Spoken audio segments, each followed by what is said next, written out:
El millonario llegó furioso a la cocina y vio lo que la empleada hacía con sus gemelos. Guillermo Salazar frenó la camioneta frente a la casa de Juriquilla con tanta fuerza que las llantas rechinaron sobre el adoquín de la entrada, y antes de que el motor terminara de apagarse, ya tenía la puerta abierta y el pie en el suelo. El teléfono todavía le ardía en la mano por la llamada de Mariana. La voz de su esposa le seguía rebotando dentro del cráneo como una pelota de metal que no encontraba salida. Cada palabra más afilada que la anterior, cada frase diseñada para cortar en el lugar exacto, donde más duele. Tu empleada tiene a mis hijos embarrados de masa como si fueran hijos de tortillera. ¿Me oíste, Guillermo?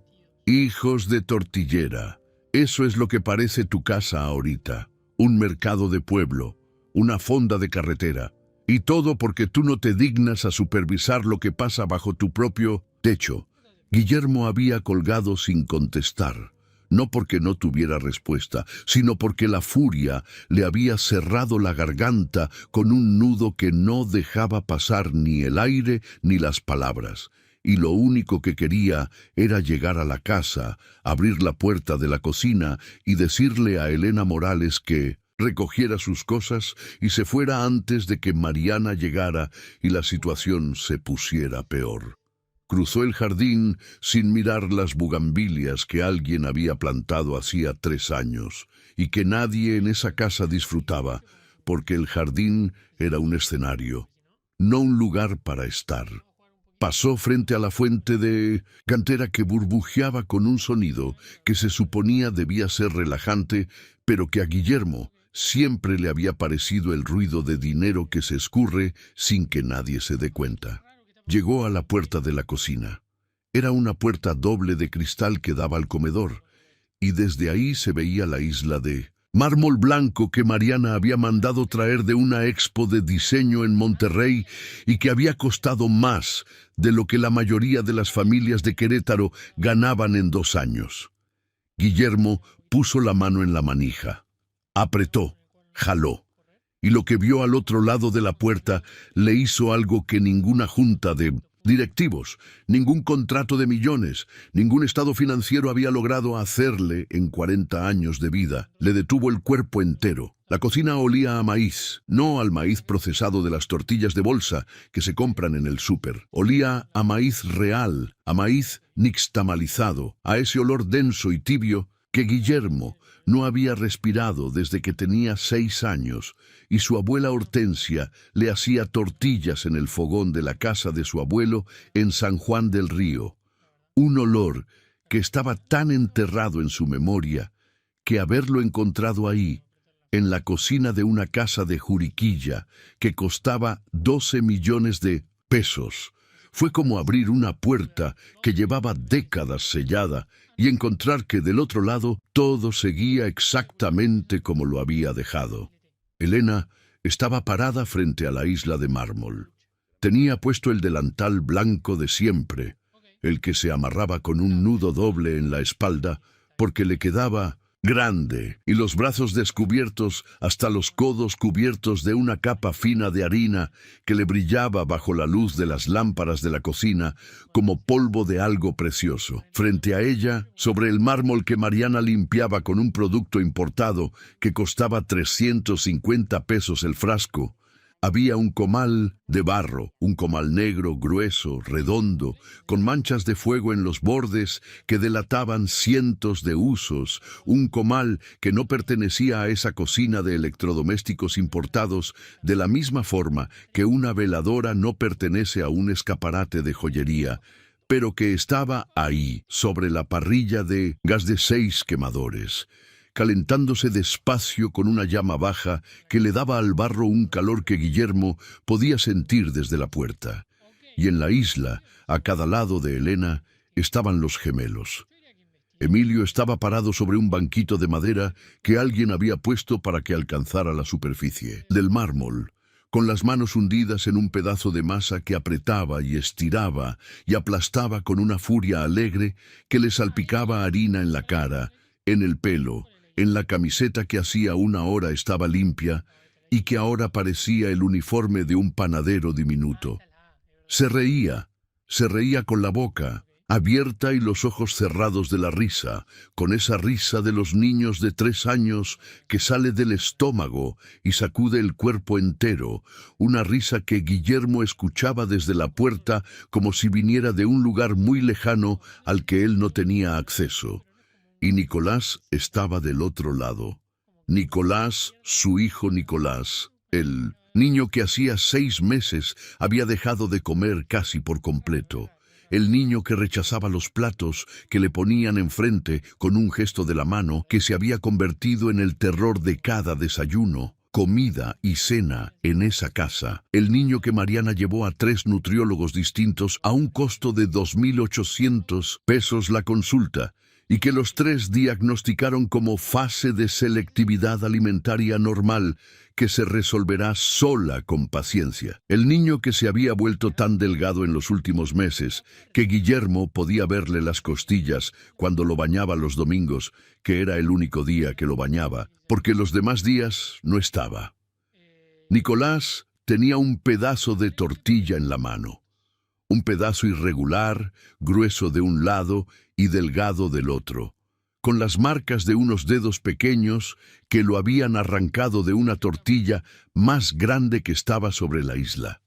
Una tortilla que él mismo había aplastado con las palmas, que él mismo había puesto sobre el comal con las manos de Elena guiándole los dedos, que él mismo había volteado cuando los bordes se empezaron a inflar con el calor del barro, y se lo estaba comiendo.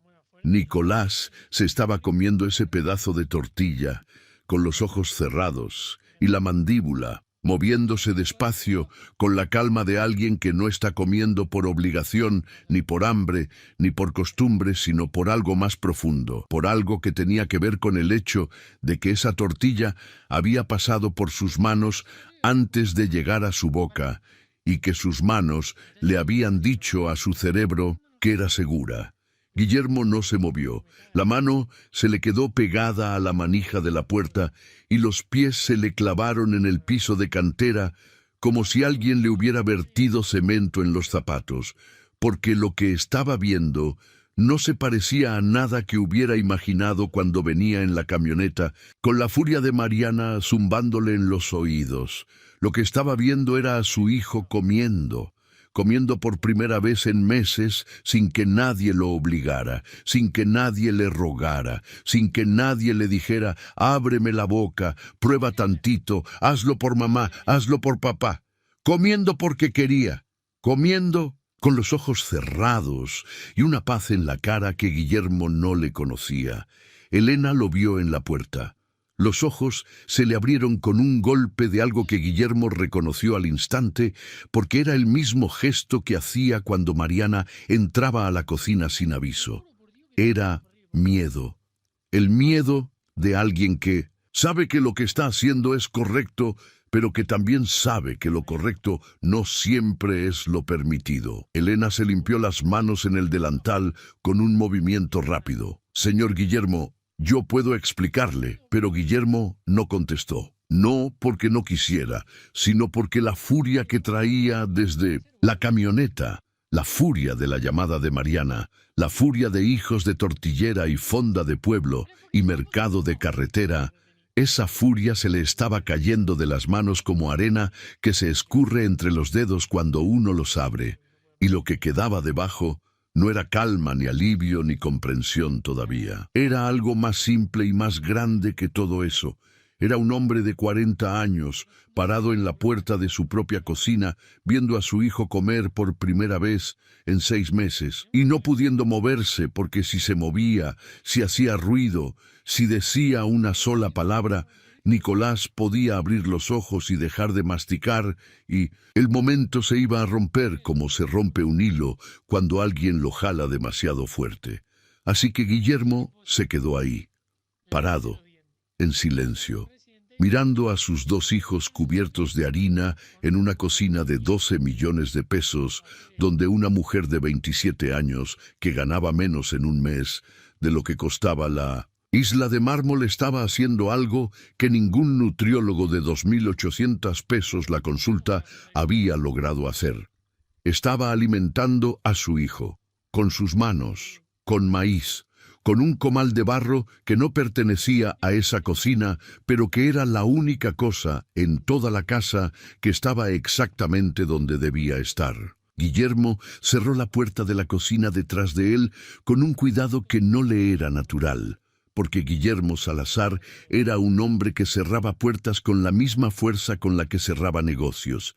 Pero esta vez algo le dijo que el ruido podía romper lo que estaba pasando dentro de esa cocina, y lo que estaba pasando dentro de esa cocina era demasiado valioso para romperlo con una puerta. Se sentó en el banquito que estaba junto a la barra de desayuno, el banquito alto de madera y metal que Mariana había comprado en una tienda de diseño en Santa Fe por 8.500 pesos cada uno y que nadie usaba. Nunca, porque la familia Salazar no desayunaba junta. Guillermo desayunaba en la camioneta con un café del Starbucks de la esquina. Mariana desayunaba en la recámara viendo el teléfono.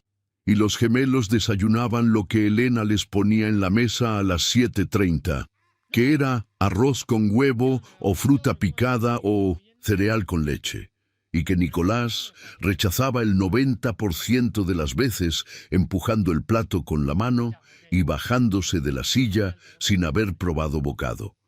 Elena se quedó inmóvil cuando vio que Guillermo se sentaba en vez de gritar.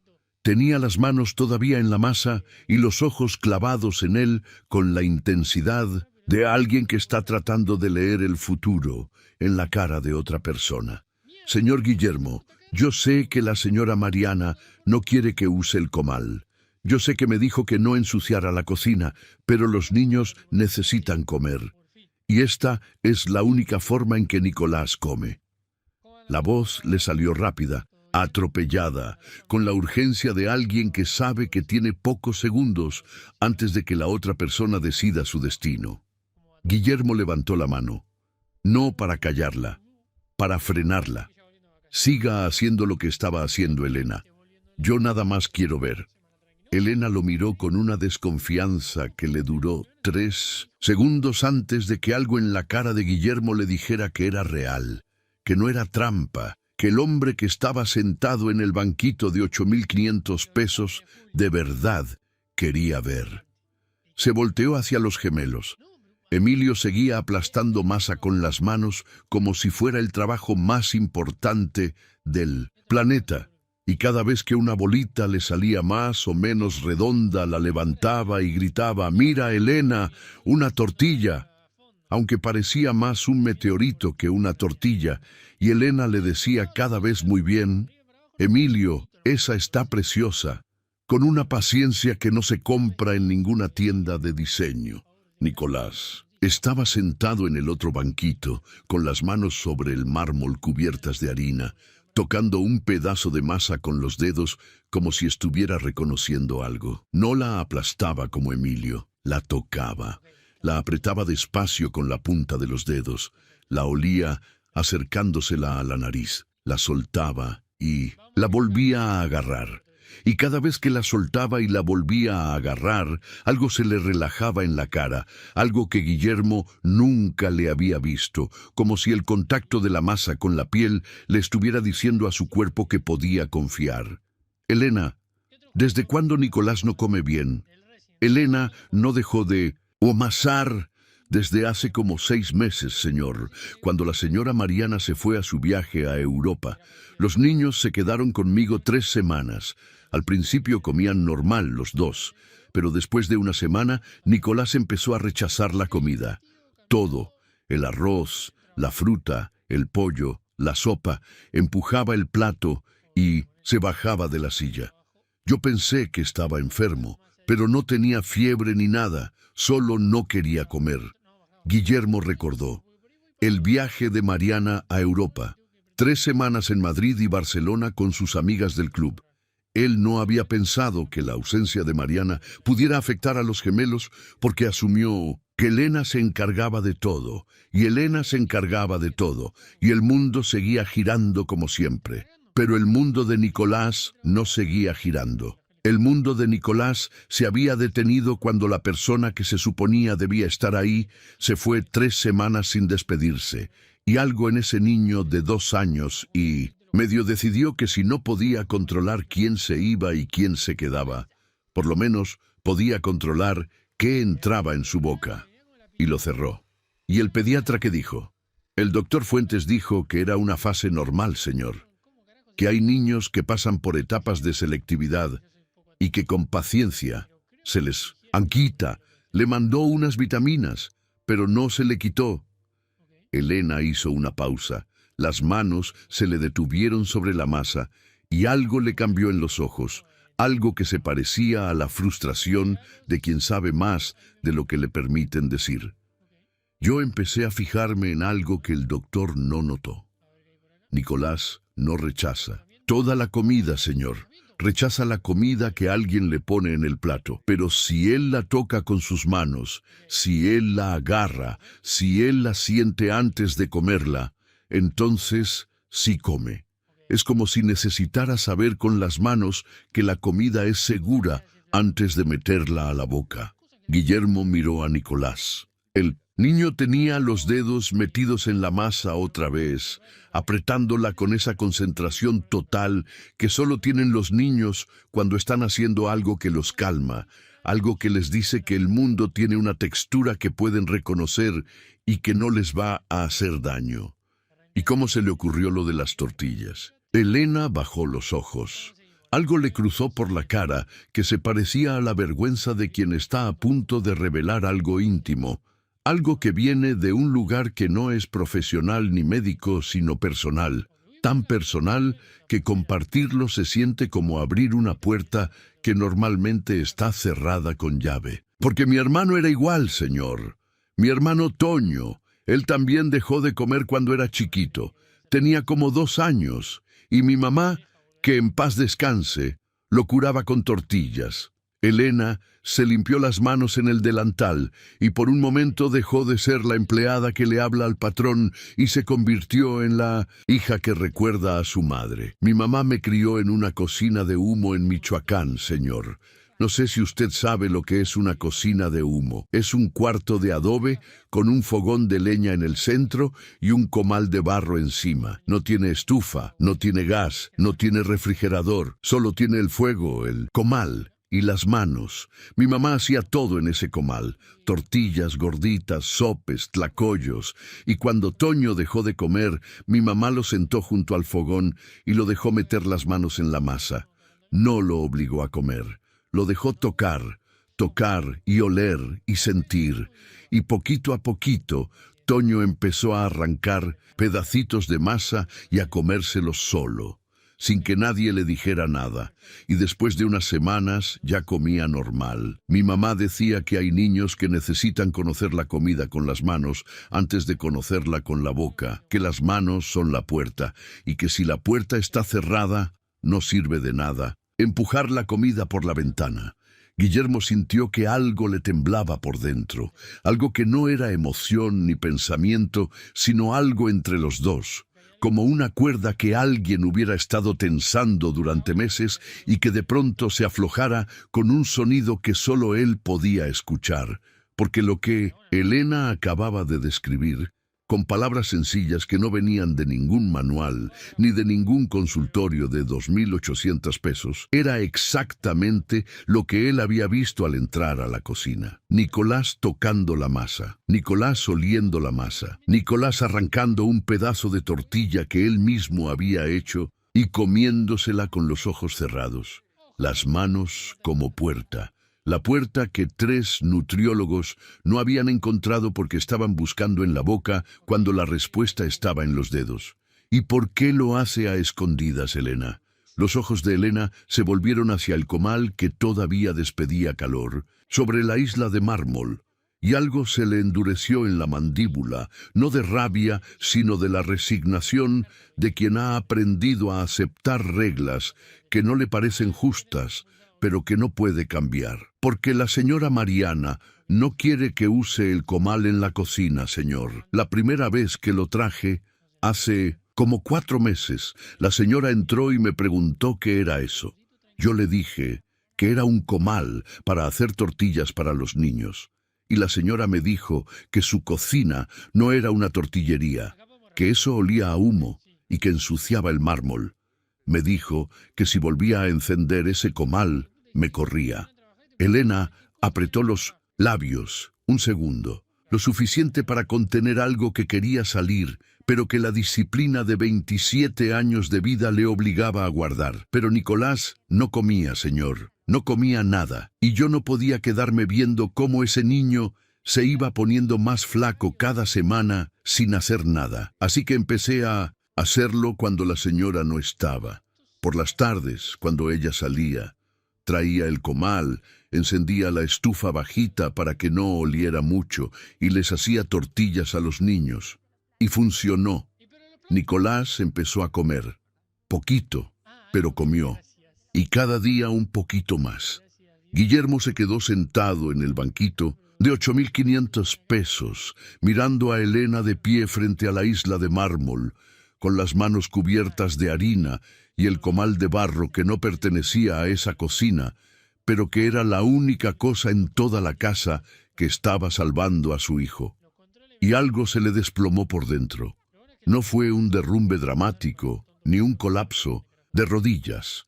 Fue algo más callado, más lento, como una pared que lleva años agrietándose por dentro y que un día, sin aviso, sin ruido, simplemente se rinde y deja caer lo que sostenía. Lo que se le cayó fue la ilusión de que tenía todo bajo control. Porque Guillermo Salazar, el hombre que manejaba una constructora con 200 empleados, que levantaba edificios de 15 pisos, que firmaba contratos que movían millones, ese hombre no había podido ver que su hijo no comía, no había podido ver que su esposa le había prohibido a la empleada la única solución que funcionaba. No había podido ver que Elena, la mujer que ganaba 8.400 pesos al mes y que llegaba cada mañana con olor a maíz en las manos, que Mariana confundía con suciedad, estaba haciendo por su hijo lo que él, con todo su dinero y todos sus nutriólogos y todo su poder, no había logrado hacer.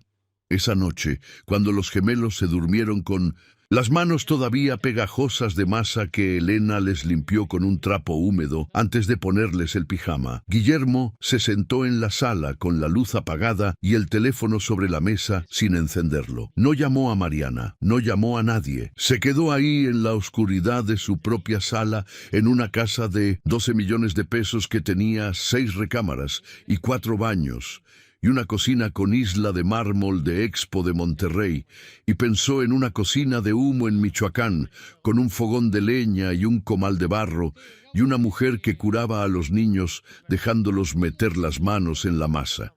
Y se preguntó, con una honestidad que le dolió como un hueso roto, cuándo había sido la última vez que él se había sentado a comer con sus hijos.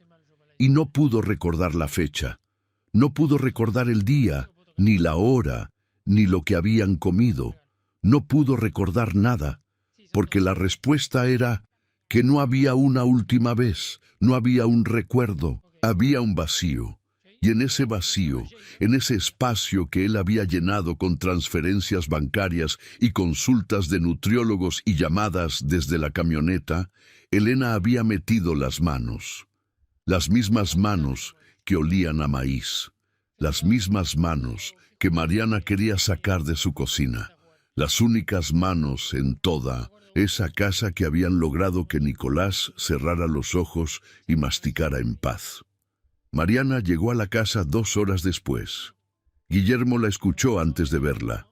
El motor del auto deportivo que ella insistía en manejar, aunque la camioneta era más segura. El golpe de la puerta del garage cerrándose con una fuerza que solo Mariana le daba, porque Mariana cerraba las puertas como si las puertas tuvieran la culpa de algo. Y después los tacones sobre el piso de cantera del pasillo, rápidos, precisos, con el ritmo de alguien que viene a ejecutar una sentencia que ya decidió antes de salir de donde estaba. Guillermo estaba en la cocina. Se había quedado ahí desde que Elena terminó de limpiar el comal y de guardar la masa sobrante en un trapo húmedo que metió al refrigerador con el cuidado de alguien que guarda algo que mañana va a volver a necesitar. Los gemelos estaban en el piso de la cocina jugando con pedazos de masa que Elena les había dejado como plastilina improvisada. Emilio estaba haciendo una serpiente larga que se le rompía cada vez que la estiraba demasiado y que él volvía a armar sin frustrarse, porque Emilio no se frustraba con nada. Nicolás estaba sentado junto a su hermano, en silencio, amasando una bolita pequeña que apretaba y soltaba y volvía a apretar con un ritmo que parecía calmarlo, como si la masa entre los dedos fuera lo único que le mantenía los pies en la tierra. La puerta de la cocina se abrió de golpe. Mariana entró con el pelo recogido en un chongo perfecto, un vestido gris que le marcaba los hombros con la precisión de la ropa cara y unos aretes de plata que le brillaban debajo de las lámparas de la cocina como dos puntos de metal que subrayaban la dureza de su cara. Miró la cocina. Miró la isla de mármol donde quedaban restos de harina esparcidos sobre la superficie. Miró el comal de barro que todavía estaba sobre la parrilla, aunque ya no tenía fuego debajo. Miró a Elena de pie junto al refrigerador, con las manos a los costados y los ojos bajos. Y miró a los gemelos sentados en el piso con pedazos de masa entre los dedos. Algo le cruzó por la cara, que no era sorpresa porque Mariana nunca se sorprendía. Era confirmación, la confirmación de alguien que sabía lo que iba a encontrar y que vino preparada para reaccionar exactamente como tenía planeado reaccionar. Esto es exactamente lo que te dije por teléfono, Guillermo. Míralos. Mis hijos están en el piso jugando con masa como si esta fuera una fonda de pueblo. Huele a tortillería, el mármol está sucio y esa mujer hizo exactamente lo que le prohibí hacer. Mariana señaló a Elena con un dedo que no temblaba.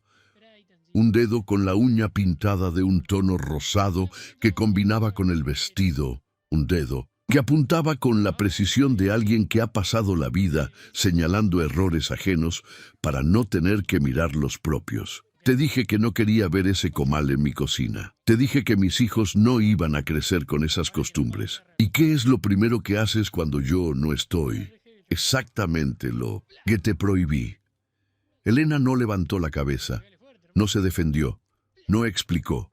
Se quedó parada junto al refrigerador con las manos apretadas contra el delantal y los ojos fijos en un punto del piso que le servía de ancla para no caerse, porque algo en la voz de Mariana tenía un peso que empujaba hacia abajo, un peso que hacía que la persona que lo recibía se sintiera más pequeña con cada palabra. Guillermo habló desde el banquito donde seguía sentado. Mariana, Nicolás estaba comiendo. Mariana giró la cabeza hacia él con un movimiento seco, como el de un pájaro que detecta un sonido que no esperaba. ¿Qué? Nicolás estaba comiendo, Mariana. Comió una tortilla que él mismo hizo con sus manos. La primera comida sólida que le he visto comer en meses sin que nadie lo obligue. Mariana parpadeó. Fue un parpadeo rápido, casi imperceptible, el tipo de parpadeo que hacen las personas cuando reciben una información que no encaja en la narrativa que se armaron y que necesitan un segundo para decidir si la integran o la descartan. La descartó. Guillermo, no me cambies el tema. El problema no es si comió o no comió. El problema es que esta mujer desobedece las reglas de M.I. Casa. Y si no la controlas tú, la controlo yo. Quiero que la despidas, hoy. Guillermo sintió que algo le subía por el pecho, algo caliente y apretado que le pulsaba en la garganta y que tuvo que tragar 2 veces antes de poder hablar sin que la voz le saliera como un grito. Mariana, nuestro hijo no come, lleva 6 meses sin comer bien. Lo llevamos a 3 nutriólogos y ninguno resolvió nada. Y esta mujer lo resolvió con un comal de barro y un pedazo de masa. ¿Y tú quieres que la corra porque ensució el mármol? ¿Tú te estás escuchando? Mariana se enderezó. Los hombros se le pusieron rígidos debajo del vestido gris, como si alguien le hubiera metido un palo de escoba por la espalda. La cara le cambió. Ya no era la cara de la esposa que reclama. Era la cara de la mujer que amenaza. Si esa mujer no sale de esta casa hoy, yo me llevo a los niños a Monterrey, a la casa de mi mamá. Y allá me aseguro de que coman como se debe, con cubiertos y en una mesa, no en el piso de la cocina, embarrados de masa como animales. La palabra animales cayó sobre la cocina como una piedra lanzada contra un cristal. Elena cerró los ojos. Los gemelos dejaron de jugar con la masa, y el silencio que siguió fue del tipo que pesa más que el ruido. El tipo de silencio que se instala cuando alguien dice algo que no se puede retirar. Fue en ese momento cuando la puerta de la cocina se abrió otra vez. Era el chofer. Se llamaba Don Macario. Tenía 58 años. Llevaba 4 trabajando para la familia Salazar. Y no era hombre de meterse en asuntos que no le correspondían. Pero algo en el grito de Mariana lo había atraído desde el garage donde estaba puliendo la camioneta. Y ahora estaba parado en la puerta, con el trapo de pulir todavía en la mano, y la expresión incómoda de alguien que quisiera no estar donde está, pero que ya no puede irse sin que lo noten. Mariana lo vio, y algo se le encendió en los ojos, el brillo de alguien que encuentra una pieza que le faltaba en un rompecabezas que está armando en tiempo real. Macario, tú ves todo lo que pasa en esta casa. Dime, ¿has visto algo raro con la muchacha? Don Macario apretó el trapo entre las manos. Miró a Elena, miró a Guillermo, miró al piso, y habló con la voz de alguien que sabe que lo que va a decir puede ser usado de una forma que él no pretende. Pues lo único que he visto, señora, es que a veces la muchacha regresa a la casa como a las 10 de la noche. La he visto entrando por la puerta de servicio en varias ocasiones. Los ojos de Mariana se abrieron con el brillo de una trampa que acaba de cerrarse. ¿A las 10 de la noche? ¿Y qué hace aquí a las 10 de la noche si su horario termina a las 5? Se volteó hacia Guillermo con una sonrisa que no tenía nada de cálida. ¿Ves? ¿Ves lo que te digo? La mujer se mete a la casa de noche sin permiso. ¿Quién sabe qué hace? ¿Quién sabe qué se lleva? Esto ya no es un problema de cocina, Guillermo. Esto es un problema de seguridad. Esto es robo. Elena levantó la cabeza. Por primera vez desde que Mariana había entrado a la cocina, levantó la cabeza y miró al frente. Pero no miró a Mariana, no miró a Guillermo, no miró a don Macario, miró a los gemelos. Nicolás había dejado caer la bolita de masa. Se había bajado del piso donde estaba sentado y se estaba arrastrando despacio, en silencio, debajo de la mesa del comedor que estaba pegada a la pared de la cocina. Se metió debajo de la mesa como un animal pequeño que busca refugio, con las rodillas apretadas contra el pecho y las manos cubriéndose los oídos, con los ojos cerrados y el cuerpo encogido en una posición que Guillermo reconoció con un dolor que le perforó el pecho como un clavo caliente, porque era la misma posición que Nicolás adoptaba cuando algo lo asustaba, la misma posición que los nutriólogos habían descrito como conducta de repliegue sensorial, con palabras que costaban 2.800 pesos la consulta y que no resolvían nada. Emilio lo vio, dejó la serpiente de masa en el piso, se levantó y sin decir una palabra caminó hasta la mesa y se metió debajo junto a su hermano. Se sentó a su lado, le pasó el brazo por los hombros y los dos se quedaron ahí, debajo de la mesa del comedor de una casa de 12 millones de pesos, abrazados en el piso, en Mindosno. Silencio. Mientras los adultos de su vida peleaban sobre sus cabezas por un comal de barro y un pedazo de masa. Guillermo los vio, y algo se le rompió en un lugar del pecho que no tenía dirección ni código postal. Un lugar que estaba debajo de la lógica, y debajo del orgullo, y debajo de todas las capas de control que un hombre de negocios se pone cada mañana como armadura. Se rompió porque vio a sus 2 hijos de 3 años buscando refugio debajo de una mesa, porque el mundo de arriba se había vuelto demasiado ruidoso y demasiado hostil, y porque la única persona en toda esa casa que los hacía sentir seguros estaba parada junto al refrigerador con la cabeza baja y las manos apretadas contra un delantal que olía a maíz.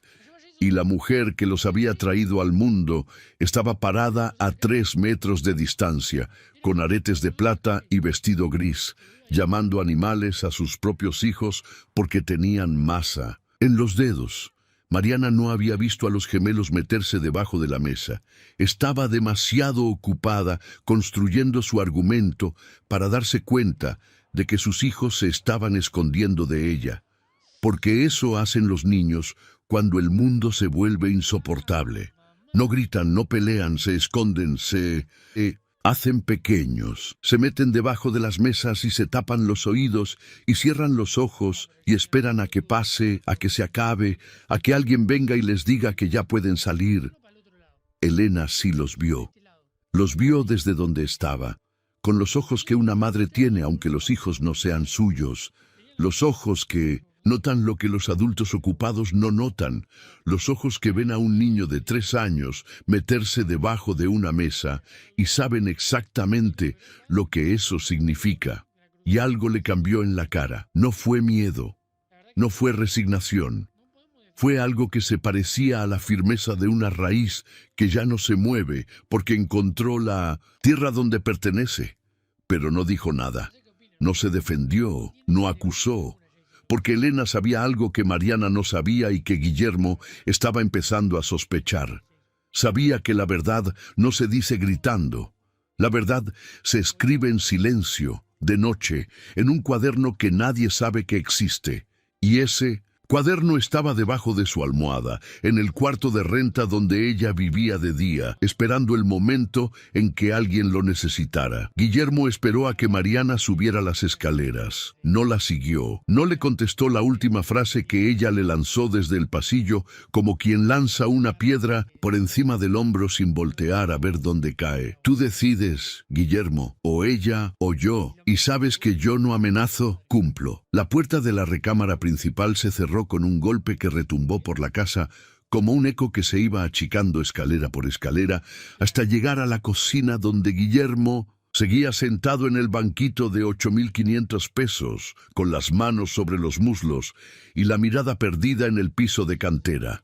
Los gemelos seguían debajo de la mesa.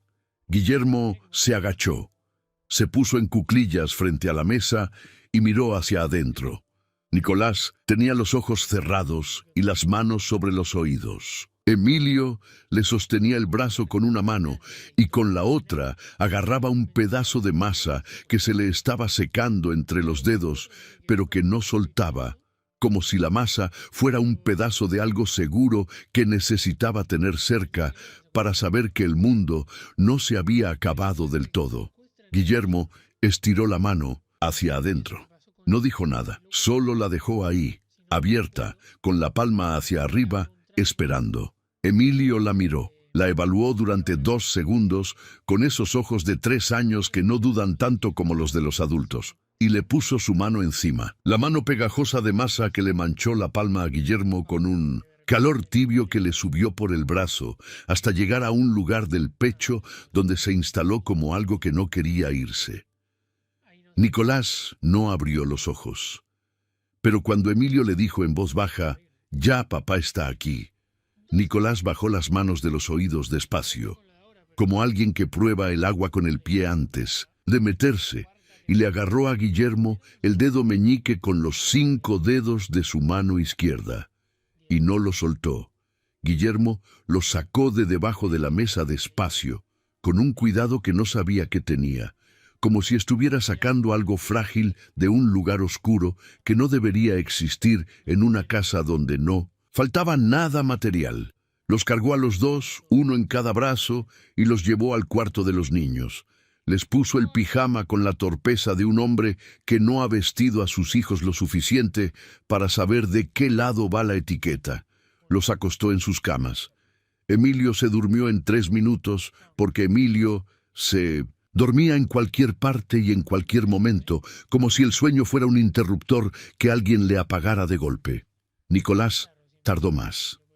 Se quedó acostado con los ojos abiertos mirando el techo, con el dedo meñique de Guillermo todavía apretado en la mano, hasta que algo en su cuerpo se rindió, y los párpados se le cerraron con la lentitud de alguien que no confía en que el mundo va a seguir ahí cuando despierte.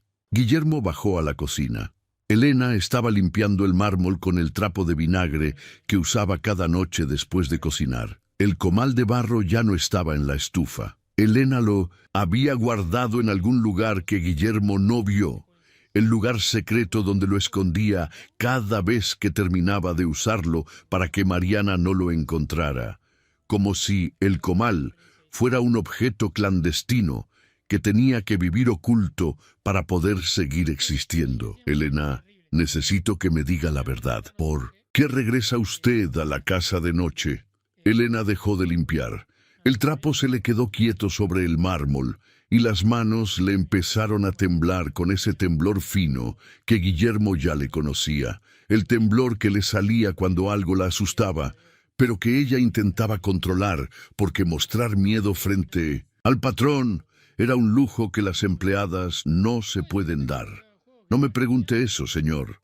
Guillermo se sentó frente a ella en la isla de mármol, del otro lado, con las manos extendidas sobre la superficie fría, como si estuviera poniendo las cartas sobre la mesa, aunque las cartas que tenía eran preguntas, sin respuesta y un peso en el pecho que llevaba horas creciendo.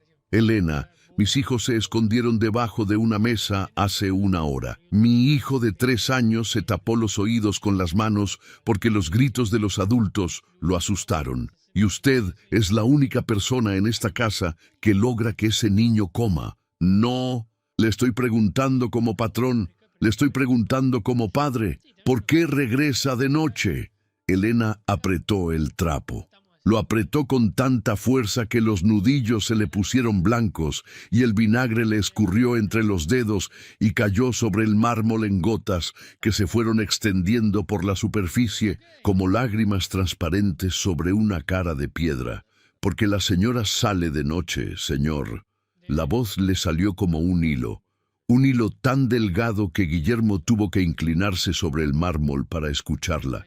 Sale casi todas las noches, a veces a las 9, a veces a las 10. Yo la escucho salir porque desde la calle se oye el motor de su carro y los niños se quedan solos.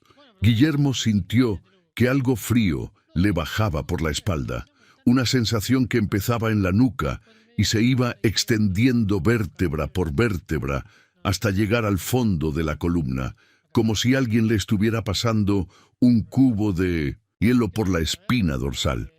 ¿Solos? Solos, señor, sin nadie. La primera vez que me di cuenta fue hace 8 meses.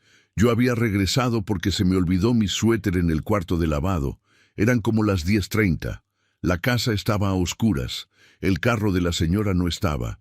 Y cuando entré por la puerta de 1900 servicio, escuché a Emilio llorando en el cuarto de los niños. Subí corriendo y lo encontré en el pasillo, descalzo, con el pijama mojado, porque se le había salido el pañal, buscando a alguien. Nicolás estaba en la cuna, despierto, con los ojos abiertos en la oscuridad, sin llorar, sin hacer ruido, solo mirando al techo.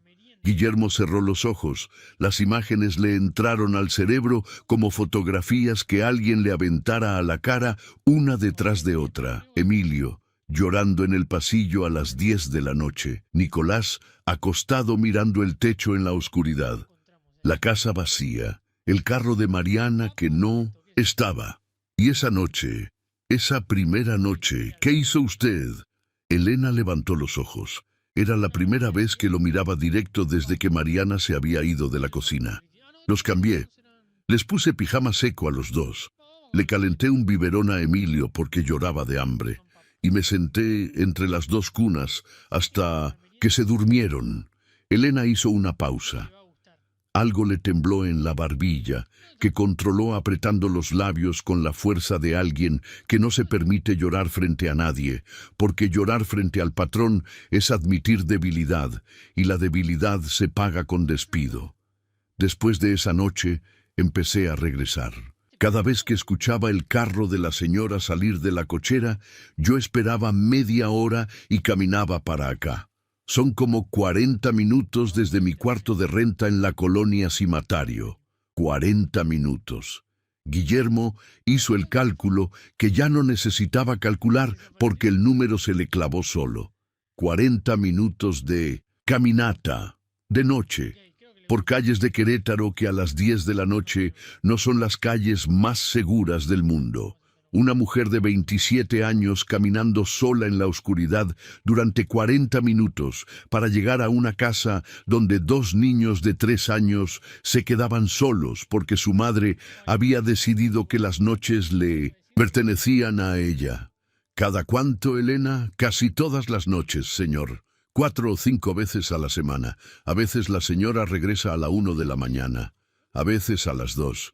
Yo me quedo dormida en el cuarto de lavado hasta que escucho el carro entrar a la cochera. Entonces me levanto, reviso que los niños estén bien y me regreso caminando a mi cuarto antes de que amanezca, para que nadie sepa. Guillermo se recargó contra el respaldo del banquito con una fuerza que hizo que la madera crujiera. 8 meses, 147 noches, si Elena no había exagerado, y algo en su cara le decía a Guillermo que Elena no era de las que exageran. 147 noches, caminando 40 minutos en la oscuridad. 147 noches durmiendo en el cuarto de lavado entre la secadora y la pared. 147 noches levantándose a las 4 de la mañana para regresar caminando a su cuarto antes de que amaneciera. Sin que nadie le pagara, sin que nadie se lo pidiera, sin que nadie lo supiera. Guillermo la miró con una atención que le pesaba en los ojos, porque cada segundo que la miraba le revelaba algo nuevo sobre la mujer que tenía enfrente, algo que siempre había estado ahí, pero que él nunca había visto, porque nunca miró. Las ojeras debajo de los ojos que él siempre atribuyó a que Elena se despertaba temprano para llegar a la casa a las 8. No eran de madrugar, eran de no dormir. De dormir 3 horas en un cuarto de lavado y caminar 40 minutos en la oscuridad y llegar a su cuarto de renta a las 5 de la mañana solo para volverse a levantar a las 6:30 y empezar otro día. Elena, le voy a preparar la recámara de huéspedes. Se queda a dormir aquí esta noche. Elena negó con la cabeza. El movimiento fue inmediato, instintivo, como el de alguien que ha escuchado esa oferta antes en otras casas y sabe que las recámaras de huéspedes siempre vienen con un costo que no se paga en dinero sino en deuda, en dependencia, en algo que se pierde cuando aceptas que otro te resuelva lo que deberías resolver tú. No necesito un cuarto, señor. Las 5 palabras le salieron con una firmeza que contrastaba con el temblor que todavía le sacudía las manos. No necesito un cuarto, señor. Necesito que usted esté aquí. Guillermo se quedó sin respuesta. No porque no entendiera las palabras. Las entendió perfectamente. Las entendió con la claridad de un vidrio que alguien acaba de limpiar y a través del cual, por fin, puedes ver lo que siempre estuvo del otro lado. Elena no le estaba pidiendo una recámara. No le estaba pidiendo un aumento ni una mejora en las condiciones, ni un contrato nuevo, ni nada que pudiera resolverse con una firma o una transferencia. Le estaba pidiendo algo que no costaba un solo peso, pero que valía más que la casa entera. Le estaba pidiendo que se quedara, que estuviera, que fuera el padre que los gemelos necesitaban y que él no había sido en 3 años de vida. Porque si Guillermo estuviera en la casa de noche, Mariana no podría irse. Y si Mariana no se fuera, los gemelos no se quedarían solos. Y si los gemelos no se quedaran solos, Elena no tendría que caminar 40 minutos en la oscuridad para cuidarlos. La solución no era una recámara. La solución era presencia. Y eso era lo único que el dinero de Guillermo no podía comprar, porque la presencia se paga con tiempo, y el tiempo es lo único que un hombre de negocios no sabe cómo gastar en algo que no genere utilidades. Esa noche, Guillermo no durmió. Se quedó sentado en el sillón de la sala con la luz apagada y el teléfono sobre la mesa, mirando la pantalla de las cámaras de seguridad que había instalado hacía un año por insistencia de Mariana y que nunca había revisado porque confiaba en que la casa estaba segura. Empezó a revisar las grabaciones de los últimos 8 meses, y lo que vio le fue quitando el aire del pecho con la regularidad de una bomba de succión que alguien hubiera conectado a sus pulmones. Mariana saliendo a las 9:47 de la noche, la casa quedándose a oscuras, los gemelos solos en el cuarto, y 40 minutos después, una sombra que entraba por la puerta de servicio subía las escaleras sin encender la luz, revisaba el cuarto de los niños y se iba al cuarto de lavado a dormir. Elena, noche tras noche tras noche, 147 veces. Mariana regresó al día siguiente a las 11 de la mañana con un hombre de traje oscuro, corbata azul marino y un portafolio de cuero que dejó sobre la mesa del comedor con el peso de alguien que está acostumbrado a que lo que pone sobre las mesas se convierta en ley. Se presentó como licenciado Gerardo Ibarra, especialista en Derecho Laboral y Penal, y le extendió a Guillermo una tarjeta que olía a colonia cara y a tinta fresca. Mariana se sentó en el sillón de la sala con las piernas cruzadas, el pelo impecable, y la expresión de alguien que ha pasado la noche planeando cada movimiento como se planea una partida de ajedrez donde todas las piezas son suyas. Guillermo, esto ya no es un asunto doméstico, dijo Mariana, con la voz que usaba cuando hablaba en las reuniones del patronato del club. Una voz que sonaba a protocolo y a perfume caro, y a la certeza inamovible de que ella tenía razón. La muchacha entró a esta casa de noche sin autorización. Múltiples veces, Macario lo confirmó. Eso es invasión de domicilio, y si descubrimos que falta algo, es robo. Gerardo va a presentar la denuncia esta tarde. El licenciado Ibarra abrió el portafolio y sacó una carpeta con el borrador de una denuncia penal por allanamiento de morada y presunto robo, con el nombre de Elena Morales Jiménez, escrito en la primera línea, con una tipografía que parecía diseñada para hacer que cualquier nombre sonara a culpable. Guillermo miró el documento, miró a Mariana, miró al abogado, y algo se le acomodó por dentro, con la precisión silenciosa de un engranaje que encuentra su lugar después de meses girando en vacío. No era furia, no era calma.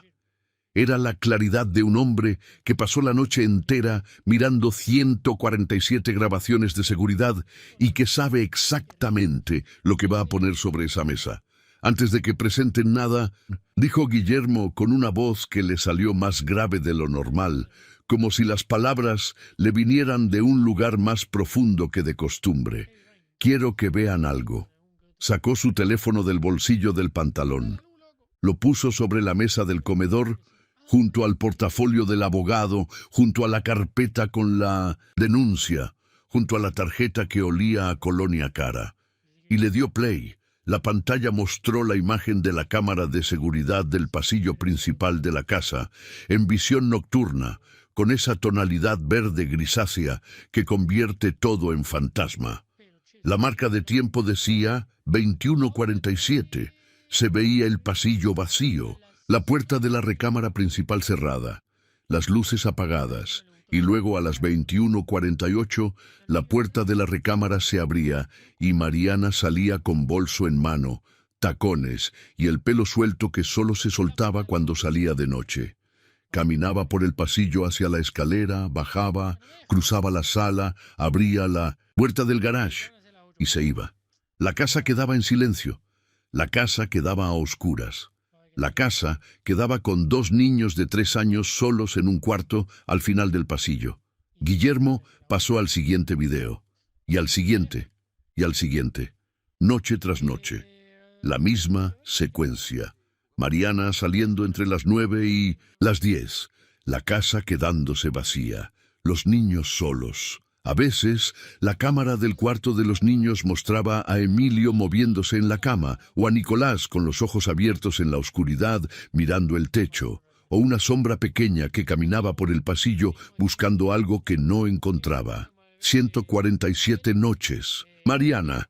Guillermo dijo el número como quien pone un ladrillo sobre una mesa para que todos lo vean. 147 noches en las que saliste de esta casa y dejaste a nuestros hijos solos, sin niñera, sin nadie, 2 niños de 3 años solos en una casa a oscuras durante horas. Mariana abrió la boca, pero antes de 1900 que pudiera hablar, Guillermo puso algo más sobre la mesa. No era el teléfono, no era una carpeta, no era un documento legal con tipografía intimidante.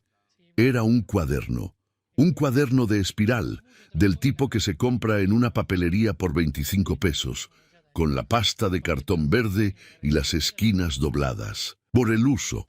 Un cuaderno que Guillermo había ido a buscar esa mañana al cuarto de renta de Elena, en la colonia Cimatario, después de que ella le dijo dónde estaba, con la resistencia de alguien que entrega algo que nunca quiso entregar. Elena le había dicho que lo escribía para no olvidar. No como prueba, no como arma, no como estrategia. Lo escribía para no olvidar lo que pasaba cada noche con los niños, porque su memoria a veces le jugaba mal, con el cansancio de dormir 3 horas y caminar 80 minutos entre ida y vuelta, y necesitaba un registro que le dijera que lo que hacía era real, que las noches eran reales, que los niños eran reales, que ella no se estaba inventando un sacrificio que nadie le había pedido.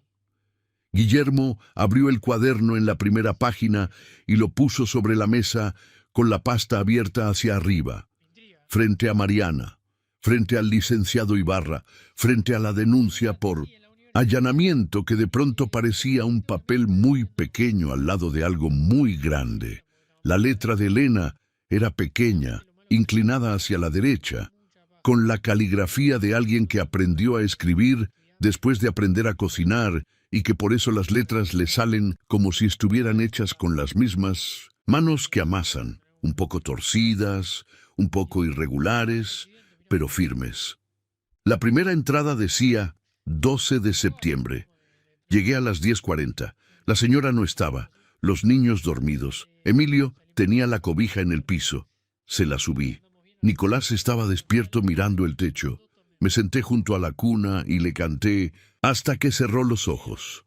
Me dormí en el cuarto de lavado. Salí a las 4:30, la segunda entrada, 15 de septiembre. Llegué a las 10:15. Emilio lloraba en el pasillo. Tenía el pañal mojado y los pies fríos. Lo cambié. Le calenté un biberón. Nicolás dormido. La señora llegó a la 1:20. Me escondí en el cuarto de lavado hasta que escuché que se metió a su cuarto. Salí a las 4:45, la tercera, 22 de septiembre. Los dos despiertos. Emilio en el piso del pasillo. Nicolás sentado en la cuna sin llorar. Los metí a la cama juntos. Les canté la canción que mi mamá me cantaba. Se durmieron agarrados de la mano. Guillermo fue pasando las páginas. No leyó todas. No hacía falta, cada página era una noche, cada noche era una entrada. Cada entrada era un registro escrito con la letra de una mujer de 27 años que se levantaba de su cuarto de renta, caminaba 40 minutos en la oscuridad por calles que no eran seguras, entraba a una casa que no era suya por la puerta de servicio, cuidaba a 2 niños que no eran suyos, dormía 3 horas en un cuarto de lavado entre la secadora y la pared, y se iba antes del amanecer para que nadie supiera. 3 de marzo. Nicolás lloraba. Emilio dormido en el piso del pasillo, otra. ¿Ves? Le puse la cobija encima y lo cargué a la cama. A Nicolás le canté hasta que se calmó. No sé qué tiene este niño, pero llora como si le doliera algo por dentro que nadie puede ver. 17 de abril. Los dos con fiebre. Le marqué a la señora 3 veces. No contestó. Les preparé té de manzanilla con miel, como me enseñó mi mamá. La fiebre bajó a las 2 de la mañana. Me quedé sentada entre las dos camas toda la noche. No dormí. 8 de mayo. Emilio se despertó gritando, «¡Pesadilla!». Lo abracé hasta que dejó de temblar. Nicolás se despertó con el grito, pero no lloró. Solo me miró. Me miró con esos ojos que tiene como si me estuviera preguntando si todo iba a estar bien. Le dije que sí. No sé si le mentí. El licenciado Ibarra dejó de leer después de la 5ª página. Cerró la carpeta de la denuncia, la metió en el portafolio y se quedó mirando el cuaderno con la expresión de alguien que acaba de entender que el caso que vino a presentar no solo no tiene futuro, sino que está del lado equivocado de la historia. «Señora de la Garza», dijo el abogado con una voz que había perdido toda la seguridad que traía cuando entró, «le recomiendo que hablemos en privado antes de proceder con cualquier acción». Mariana no lo escuchó. Mariana estaba leyendo. Había agarrado el cuaderno con las 2 manos y estaba pasando las páginas con una velocidad que empezó siendo rápida y fue disminuyendo con cada entrada, como si cada página le pesara más que la anterior, como si las palabras de Elena le estuvieran cayendo encima una por una, con el peso acumulado de 147 noches en las que ella no estaba y otra mujer sí. Llegó a una entrada que la detuvo. Se le quedó mirando durante un rato largo, con los ojos fijos en la letra inclinada de Elena, y algo le pasó en la cara que Guillermo vio en tiempo real, como una grieta que se abre en una superficie que parecía impenetrable. La entrada decía 24 de junio, día del cumpleaños de los niños. La señora salió a las 9. Los niños estaban despiertos. Emilio me preguntó dónde estaba mamá. Le dije que había ido a comprar algo. Nicolás no preguntó. Les hice una tortilla en forma de estrella en el comal. Les canté las mañanitas. Emilio sopló una vela que encontré en un cajón de la cocina. Nicolás no sopló, pero me agarró la mano y no me soltó en toda la noche. «Feliz cumpleaños, mis niños. Ojalá algún día tengan todo lo que se merecen». Mariana soltó el cuaderno. Lo dejó caer sobre la mesa con un sonido blando que se escuchó en toda la sala, porque el silencio era tan profundo que hasta el sonido del cartón contra la madera retumbaba. Se llevó las manos a la cara y no lloró. Hizo algo peor que llorar. Se quedó quieta, con las manos sobre los ojos y los hombros inmóviles, sin sonido, sin temblor, sin movimiento, como alguien que ha recibido un golpe tan fuerte que el cuerpo todavía no ha decidido cómo reaccionar y se queda suspendido en ese instante entre el impacto y el dolor. Ese instante donde todo se detiene, porque lo que viene después va a doler demasiado. Fue en ese momento cuando una voz pequeña habló desde la puerta de la sala. Nadie lo había visto entrar. Nadie lo había escuchado caminar por el pasillo con los pies descalzos sobre la cantera fría que siempre le hacía arrugar los dedos. Emilio estaba parado en el marco de la puerta con el pijama puesto todavía porque nadie le había cambiado la ropa esa mañana, con el pelo revuelto del sueño y un pedazo de masa seca entre los dedos que había guardado de la noche anterior y que no había soltado ni para dormir, porque Emilio era de los que no sueltan las cosas que quieren.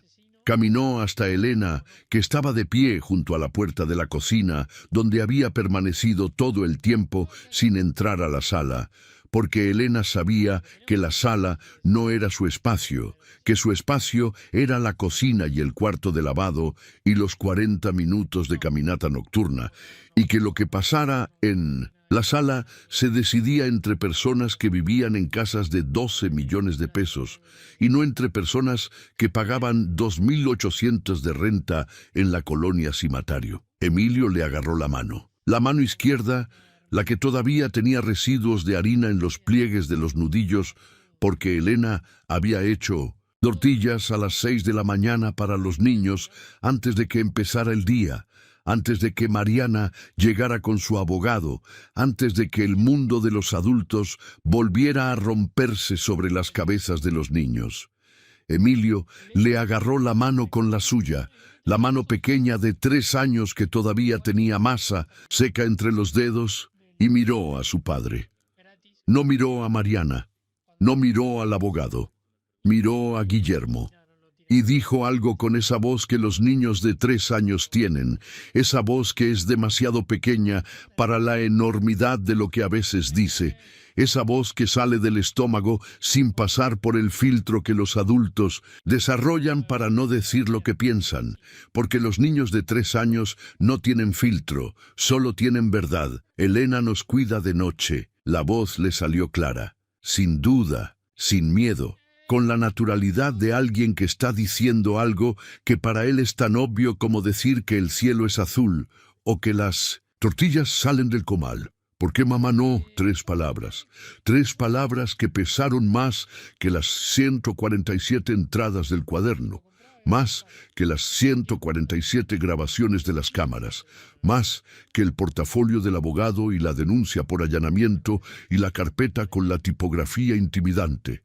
3 palabras que salieron de la boca de un niño de 3 años, con masa seca entre los dedos y pijama de la noche anterior, parado en una sala de una casa de Juriquilla que costaba más de lo que la mayoría de las familias de Querétaro ganarían en 3 vidas, agarrado de la mano de la mujer que lo cuidaba a las 3 de la mañana, sin que nadie se lo pidiera. ¿Por qué mamá no? El licenciado Ibarra cerró el portafolio. Se levantó de la silla, se disculpó con una frase corta que nadie escuchó y salió por la puerta principal sin mirar a nadie, porque hay momentos en los que hasta los abogados entienden que el derecho no tiene jurisdicción sobre la verdad que sale de la boca de un niño. Mariana seguía con las manos sobre la cara. Los hombros le empezaron a temblar.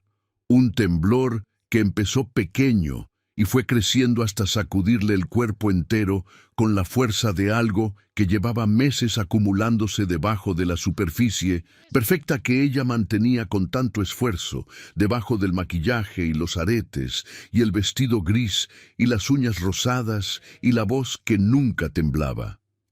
Todo eso se le cayó en ese momento. Se le cayó como se cae una máscara cuando alguien te mira con los ojos de tu propio hijo y te pregunta algo que no tiene respuesta, porque no había respuesta que Mariana pudiera dar que justificara 147 noches.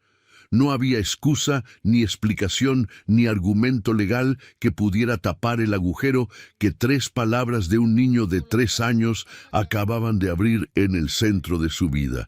Y Guillermo, sentado en su sillón con el cuaderno de 25 pesos abierto sobre la mesa y el teléfono con las 147 grabaciones y su hijo agarrado de la mano de la mujer que ganaba menos que el banquito de la cocina, entendió algo que le cambió la temperatura del cuerpo entero, como si le hubieran abierto una ventana que llevaba años cerrada y por primera vez entrara aire de verdad.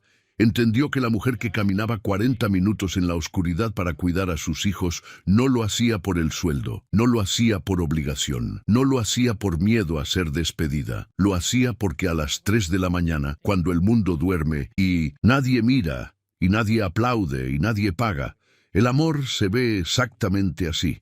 Se ve como un cuaderno de 25 pesos con letra torcida. Se ve como un comal de barro sobre una isla de mármol.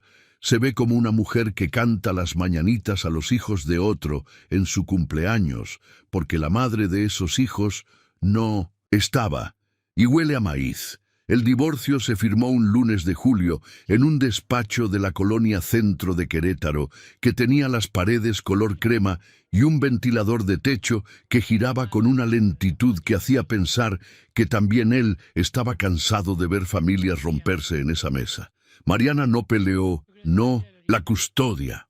Firmó los papeles con una mano que le temblaba en la última letra de su apellido y salió del despacho sin mirar a Guillermo, con los tacones haciendo ese sonido seco contra el piso de loseta que se fue apagando por el pasillo como el eco de algo que termina no con un golpe, sino con un silencio. Guillermo se quedó sentado frente al abogado durante 5 minutos después de que Mariana se fue.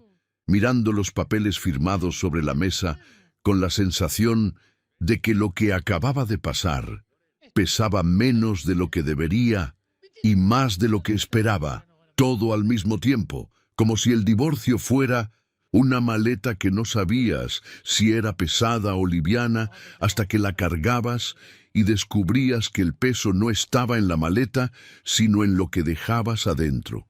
Lo que Guillermo dejó adentro fue la imagen de Mariana leyendo la entrada del cumpleaños en el cuaderno de Elena.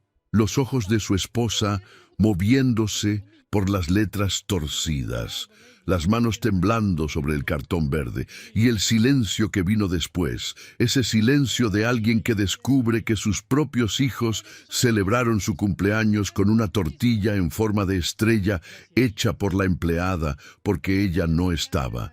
Mariana se fue a Monterrey a la casa de su madre.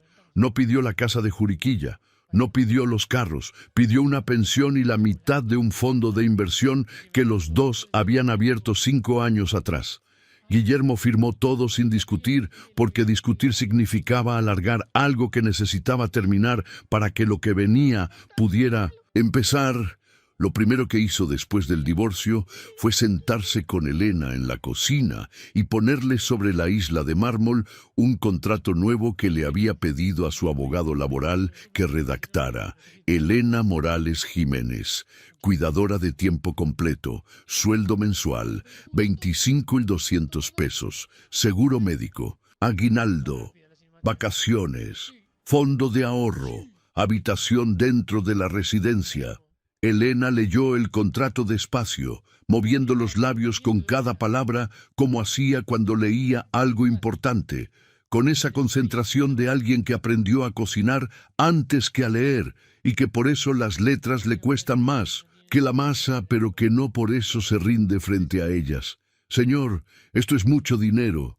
Elena, usted caminó 40 minutos en la oscuridad, 147 noches para cuidar a mis hijos.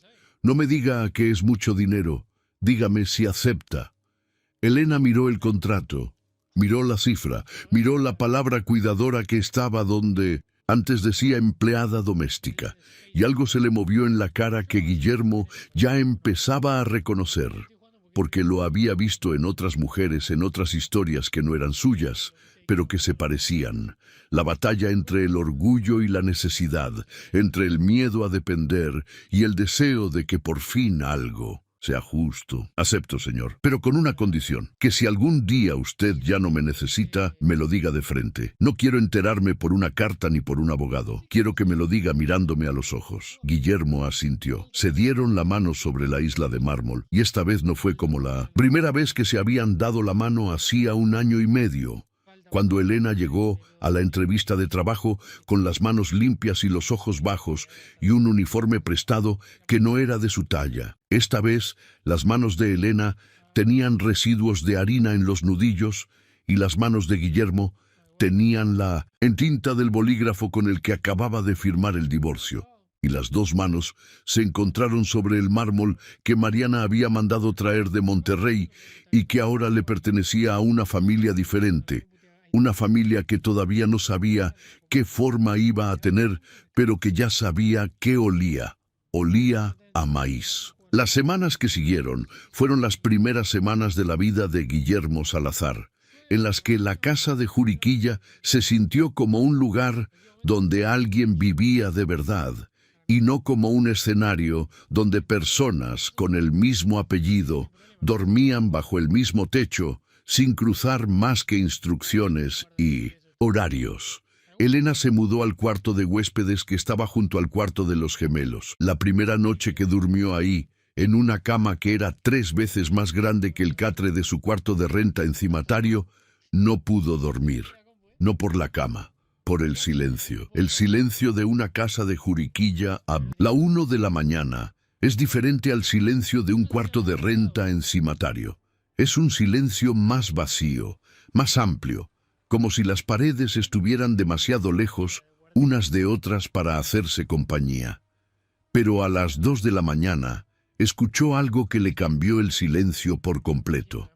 Escuchó a Nicolás moverse en su cama al otro lado de la pared, no llorando, no quejándose, solo moviéndose, con ese sonido que hacen los niños cuando buscan una posición cómoda que no encuentran. Y Elena se levantó, caminó los 4 pasos que separaban su cuarto del cuarto de los gemelos, abrió la puerta con cuidado y se sentó entre las 2 camas. Nicolás la vio en la oscuridad. No dijo nada. Solo estiró la mano y le agarró el dedo índice con los 5 dedos de su mano, el mismo gesto que había hecho con Guillermo debajo de la mesa, y cerró los ojos.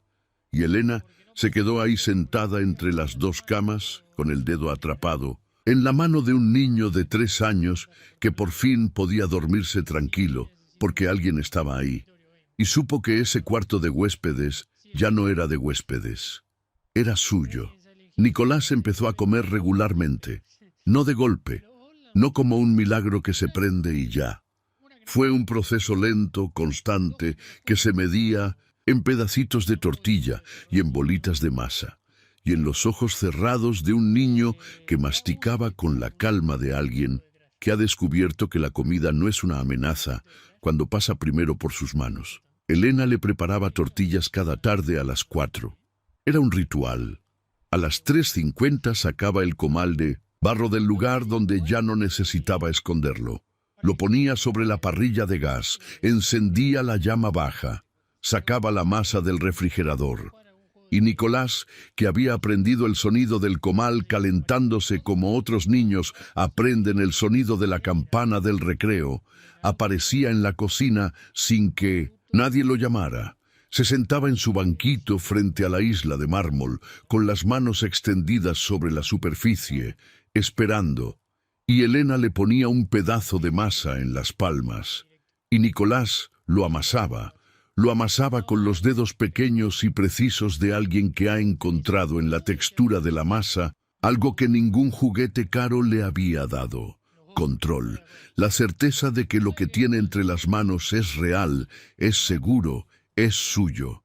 Y cuando la tortilla estaba lista, cuando Elena la volteaba en el comal con los dedos, porque las espátulas son para los que no aprendieron en una cocina de humo, Nicolás la agarraba del plato con las 2 manos, le daba una mordida y cerraba los ojos. Cada vez, sin excepción, cerraba los ojos como quien cierra los ojos para escuchar mejor una canción que le gusta.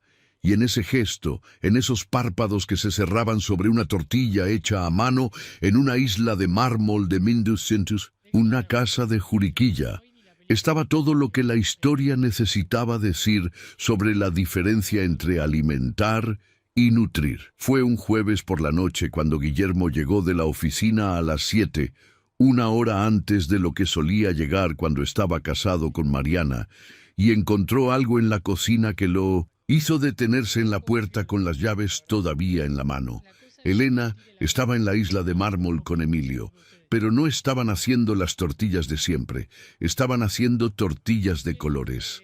Elena tenía 3 tazones sobre el mármol, uno con masa mezclada con jugo de betabel, que la teñía de un rosa fuerte, otro con masa mezclada con puré de espinaca, que la teñía de verde oscuro, y otro con masa natural sin nada, que era del color del maíz crudo. Emilio tenía un pedazo de cada color en las manos y los estaba mezclando con una concentración que no le era habitual, porque Emilio era de los que todo lo hacía rápido y ruidoso. Pero algo en los colores de esa masa le había activado una atención que nadie le conocía. Estaba haciendo una tortilla que era mitad rosa y mitad verde, como una bandera que él no sabía que estaba haciendo, pero que Elena sí sabía, y que le había enseñado en propósito. Nicolás estaba en su banquito de siempre, con un pedazo de masa verde entre las manos, amasándola en silencio, con los ojos puestos en la textura, como si estuviera leyendo algo que solo él podía leer. Guillermo dejó las llaves sobre la barra. Se quitó el saco, se aflojó la corbata y dijo, algo que Elena no esperaba y que Guillermo tampoco sabía qué iba a decir, hasta que las palabras le salieron de la boca con la naturalidad de algo que llevaba años queriendo decir, pero que nunca había encontrado el momento. «Enséñeme a mí también». Elena lo miró. Fue una mirada larga, de las que duran más de lo normal, porque la persona que mira está procesando algo que no le cabe en un parpadeo. Luego sacó un delantal del cajón junto a la estufa, no el delantal blanco que ella usaba, uno diferente, uno de rayas azules y blancas que había comprado en el tianguis de la colonia Cimatario por 45 pesos y que guardaba como repuesto. Se lo extendió a Guillermo con las dos manos. Guillermo se lo puso. Se lo amarró en la cintura con un nudo que le salió chueco porque nunca en su vida se había puesto un delantal, y las manos que firmaban contratos de millones no sabían hacer nudos de cocina. Se paró frente a la isla de mármol, junto a Elena, con las manos limpias y vacías sobre la superficie blanca. Elena le puso un pedazo de masa en las palmas. La masa estaba fría y suave y tenía un peso que no esperaba, un peso que no era mucho, pero que se sentía como algo que importaba, como algo que requería atención y cuidado, y la voluntad de quedarse ahí, con las manos quietas, sin buscar el teléfono, sin revisar el correo, sin pensar en la oficina. Solo las manos, solo la masa, solo el momento. Emilio se rió al ver a su papá con el delantal chueco y la masa entre las manos. «Papá, parece cocinero». Nicolás no dijo nada, pero levantó la cabeza de su masa verde, miró a su padre con las manos en la masa por primera vez en su vida, y algo le cambió en la cara que Guillermo guardó en la memoria como se guardan las cosas que pesan poco pero valen todo. No fue una sonrisa, fue algo antes de... La sonrisa fue el amago de algo que estaba creciendo en el lugar donde antes solo había silencio y repliegue y desconfianza. Era la cara de un niño que ve a su padre hacer lo que él hace y que por primera vez se siente acompañado. Esa noche, después de que los gemelos se durmieron con las manos todavía tibias de la masa y el olor a tortilla de colores pegado en el pijama, Elena hizo algo que Guillermo vio desde el pasillo sin que ella supiera que él estaba ahí. Se acercó a la estufa donde el comal de barro todavía conservaba el calor de la última tortilla. Abrió un cajón que estaba debajo, estaba de la alacena, y sacó una veladora pequeña de vidrio con la imagen de la Virgen de Guadalupe estampada en el cristal. La puso sobre la superficie de la estufa, junto al comal, y la encendió con un cerillo de cocina que sacó de la caja que siempre tenía a la mano. La llama se encendió con ese parpadeo inicial que tienen las veladoras nuevas, dudoso, como si no supiera si quedarse o apagarse, hasta que se estabilizó en una luz pequeña y firme que iluminó el comal de barro y la superficie de la estufa y la foto que Elena había pegado en la pared con cinta adhesiva hacía unas semanas. Una foto pequeña de una mujer de pelo canoso con un delantal lleno de harina y una sonrisa que se parecía tanto a la de Elena que verlas juntas era como ver la misma cara en dos tiempos distintos de la vida. Elena juntó las manos frente a la veladora, cerró los ojos y habló en voz baja, con las palabras saliendo despacio de su boca como si fueran masa que ella estuviera formando con los labios antes de soltarlas al aire. Gracias, mamá, por enseñarme con las manos, por enseñarme que la comida no es solo comida, que cuando uno le da de comer a alguien con las manos, le está dando algo más que no se puede comprar en el súper ni recetarse en un consultorio. Abrió los ojos, miró la foto de su madre iluminada por la veladora y sonrió. No la sonrisa contenida que Guillermo le conocía de los días en que vivía con miedo de que Mariana la escuchara usar el comal. Fue una sonrisa sin miedo. La primera, la sonrisa sin miedo que Elena se permitía en esa casa. Porque por primera vez desde que llegó, hacía 1 año y medio, el comal estaba sobre la estufa a la vista de todos. La veladora estaba encendida junto a la foto de su madre. La masa estaba en el refrigerador esperando la mañana siguiente. Y nadie en esa casa le iba a decir que lo apagara. 2 años después, un viernes de septiembre, Emilio Salazar se paró frente a la estufa de la cocina de Juriquilla con un delantal blanco que tenía su nombre bordado con hilo rojo en la esquina inferior. Emilio, con las letras un poco disparejas porque Elena las había bordado a mano una noche mientras los gemelos dormían, y volteó una tortilla en el comal de barro con los dedos, sin espátula, sin guantes, con los dedos, como Elena le había enseñado, como la mamá de Elena le había enseñado a Elena, como la abuela de Elena le había enseñado a la mamá de Elena, en una cocina de humo de Michoacán que ya no existía, pero que seguía viva cada vez que alguien volteaba una tortilla con los dedos, en vez de con un instrumento de metal. Porque voltear una tortilla con los dedos es un acto de confianza entre la mano y el fuego que solo se aprende cuando alguien que te quiere te enseña a no tener miedo. Emilio tenía 5 años y ya sabía hacer 3 tipos de tortillas: de maíz natural, de betabel rosa y de espinaca verde. Su favorita era la de betabel porque le gustaba el color y porque cuando se la comía le quedaban los labios rosados y corría al espejo del baño a mirarse y se reía como si tener los labios rosados fuera la cosa más divertida del universo. Quería ser cocinero. Lo había dicho por primera vez a los 4, parado sobre el banquito de madera frente a la isla de mármol, con las manos hundidas en la masa y la cara cubierta de harina, cuando Elena le preguntó qué quería ser de grande. «Cocinero», dijo Emilio sin dudar. «Como tú, Elena». Y Elena le había puesto la mano enharinada en la cabeza y le había dicho: «Mijo, yo no soy cocinera, soy panadera, que no es lo mismo pero se parece».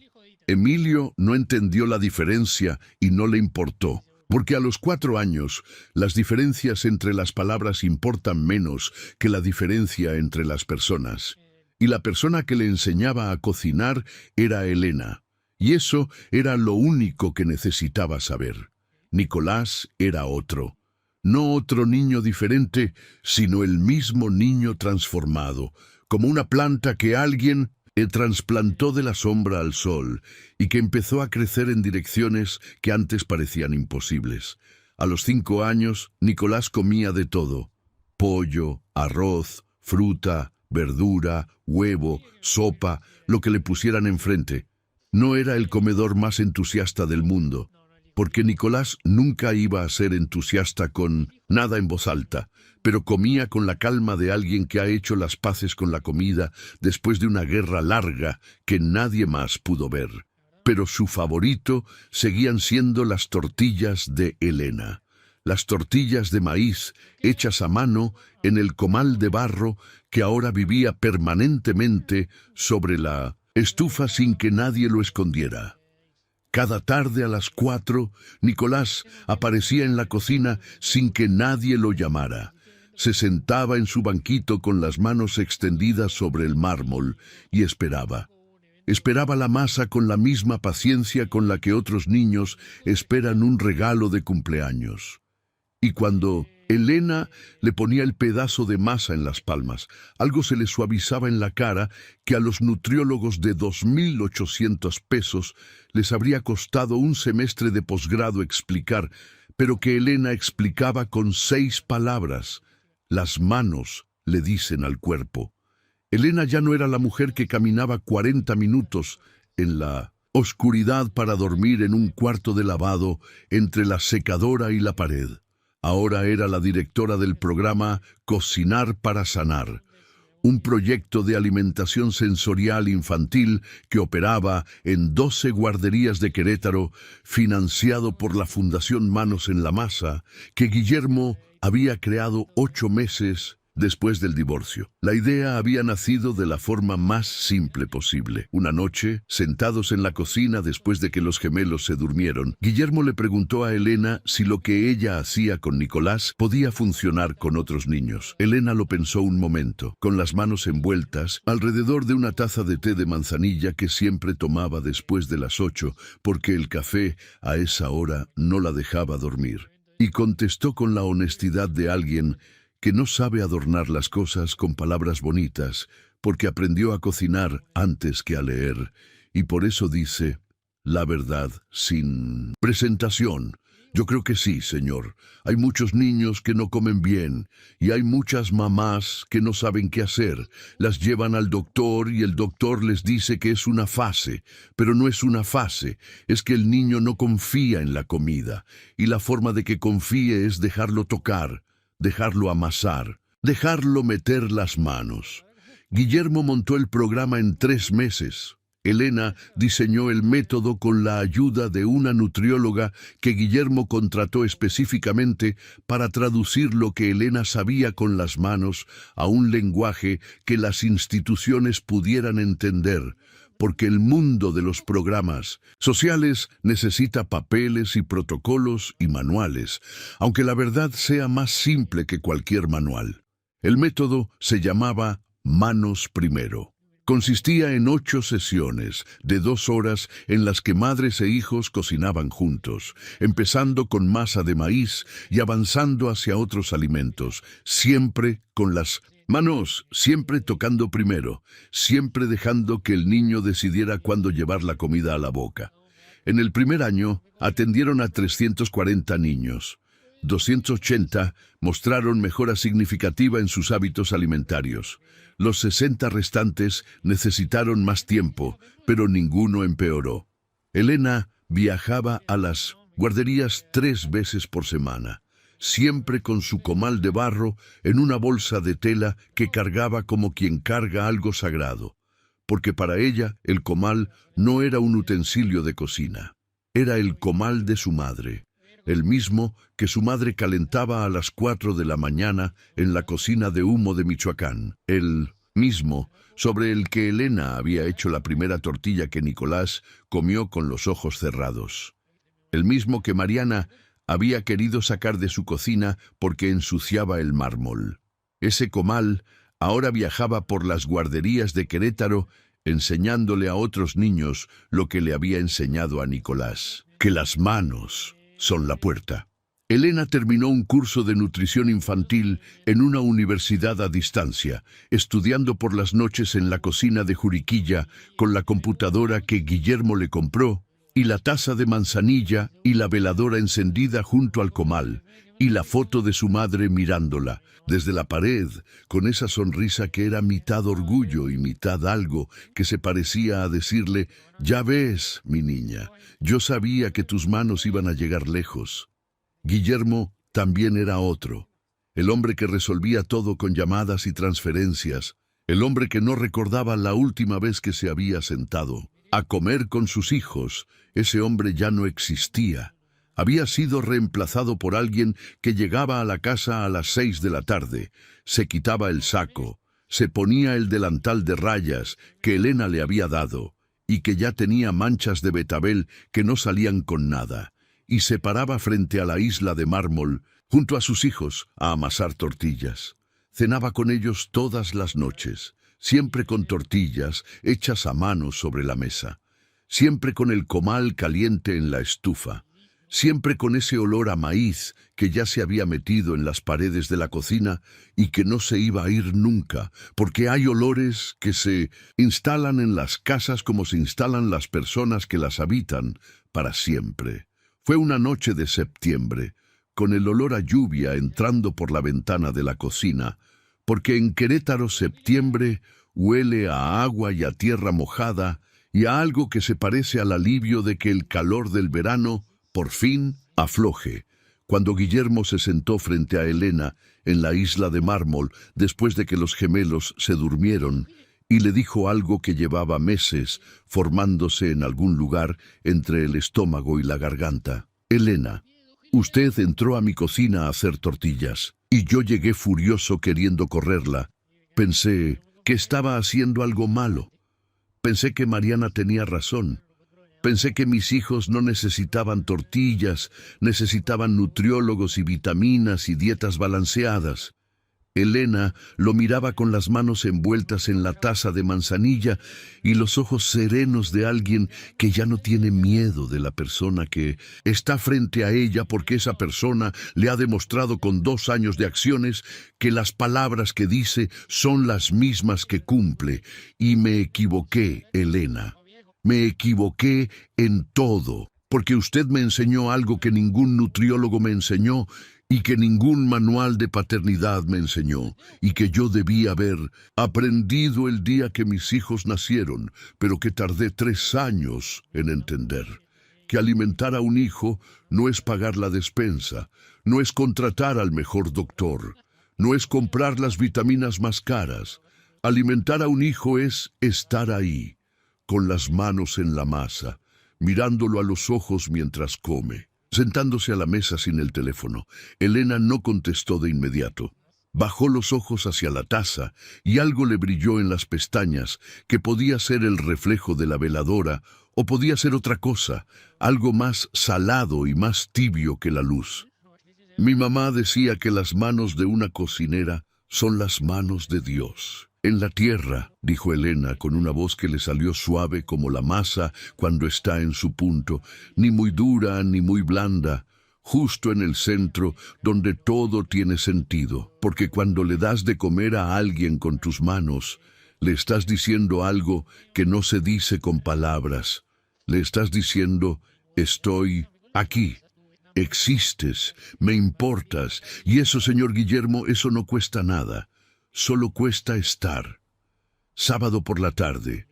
La cocina de Juriquilla huele a maíz y a algo más que no tiene nombre, pero que se parece a lo que las casas huelen cuando la gente que vive adentro se quiere de verdad. El sol de las 4 entra por la ventana y le pega al mármol de la isla con una luz dorada que hace brillar las partículas de harina que flotan en el aire como nieve diminuta que no se decide a caer. El comal de barro está sobre la estufa con la llama baja de siempre, calentándose despacio, con esa paciencia que solo tienen las cosas que saben que van a ser usadas y que no necesitan apurarse. Los gemelos están parados en sus banquitos de madera, uno a cada lado de la isla, con las camisetas que hace una hora estaban limpias y que ahora tienen manchas de harina y de betabel y de algo verde que probablemente es espinaca, pero que Emilio jura que es un monstruo que aplastó con las manos. Emilio tiene masa entre los dedos y la está estirando con una concentración que le dura exactamente 8 segundos antes de convertirse en risa, porque Emilio siempre encuentra algo de qué reírse en la masa. Una forma que se parece a una cara, un pedazo que se estira como chicle, una bolita que se aplasta y hace un sonido que a los 5 años es lo más divertido del mundo. Nicolás está en el otro lado, las manos sobre la superficie del mármol, un pedazo de masa entre los dedos que amasa con ese ritmo lento y preciso que Elena le enseñó y que ya no es terapia, ni tratamiento, ni método. Es simplemente la forma en que Nicolás hace las cosas, con las manos primero, con la calma después, con los ojos cerrados al final. Elena está en el centro. Tiene puesto el delantal blanco con el bordado azul, que dice Chelito, no, que, dice Elena, porque esta es otra historia. Esta es la historia donde el delantal no tiene bordado de nadie más que de ella misma, y las manos que amasan tienen la harina de Michoacán metida en los pliegues de los nudillos como una segunda piel que nunca se va del todo. Guillermo está al lado. Tiene puesto el delantal de rayas azules y blancas con las manchas de betabel que ya son parte del diseño, y las manos sobre la masa con la torpeza cariñosa de un hombre que aprendió a amasar a los 40 años y que nunca va a tener la fluidez de Elena, pero que no le importa porque la fluidez no es el punto. El punto es estar ahí, con las manos en la masa, junto a sus hijos, junto a la mujer que le enseñó que las manos son la puerta. 4 pares de manos sobre la isla de mármol, 4 pares de manos cubiertas de harina, las de Emilio, rápidas e impacientes, que aprietan la masa como si la masa fuera un juguete que hay que vencer. Las de Nicolás, lentas y precisas, que tocan la masa como si la masa fuera algo vivo que hay que conocer antes de comer. Las de Elena, firmes y suaves, que amasan con un ritmo que viene de su madre y de la madre de su madre y de algún lugar de Michoacán donde una cocina de humo le enseñó que alimentar es amar con las manos. Y las de Guillermo, torpes y presentes, que no saben hacer un círculo perfecto pero que están ahí, sobre la mesa, junto a las de sus hijos, por primera vez en 5 años de vida, exactamente donde deben estar. La primera tortilla sale del comal. Elena la voltea con los dedos, la pone en un plato y la desliza sobre el mármol hacia Nicolás. Nicolás la agarra con las 2 manos, se la acerca a la cara. La huele, la siente con los dedos, reconociendo la textura de la masa cocida, el calor del comal impreso en la superficie, las marcas del barro en los bordes. Se lleva un pedazo a la boca y cierra los ojos. Los cierra despacio, con la misma lentitud con la que los cerró aquella primera vez, hace más de 2 años, cuando un niño de 3 años que no comía nada, probó una tortilla que había hecho con sus propias manos y algo en su cuerpo le dijo que estaba a salvo. Los cierra como quien cierra los ojos para escuchar algo que solo se escucha con el cuerpo. Los cierra y mastica en paz. Y en la pared de la cocina, junto a la estufa, la veladora arde con su llama pequeña y firme al lado de la foto de una mujer de pelo canoso que sonríe con toda la cara y, en algún lugar entre la llama de esa veladora y el olor del maíz en el comal, y las manos de un niño de 5 años que cierra los ojos para comer una tortilla, está la respuesta a una pregunta que nadie hizo, pero que la historia entera contesta, que a veces la receta que salva a una familia no está en ningún libro de cocina, no está en ningún consultorio de nutriólogo, no se compra en ningún súper ni se descarga de ninguna aplicación. Está en las manos de quien cocina con amor a las 3 de la mañana, sin que nadie se lo pida, sin que nadie lo sepa, sin que nadie le pague. Porque alimentar no es dar de comer, alimentar es estar ahí, con las manos en la masa y los ojos puestos en quien amas.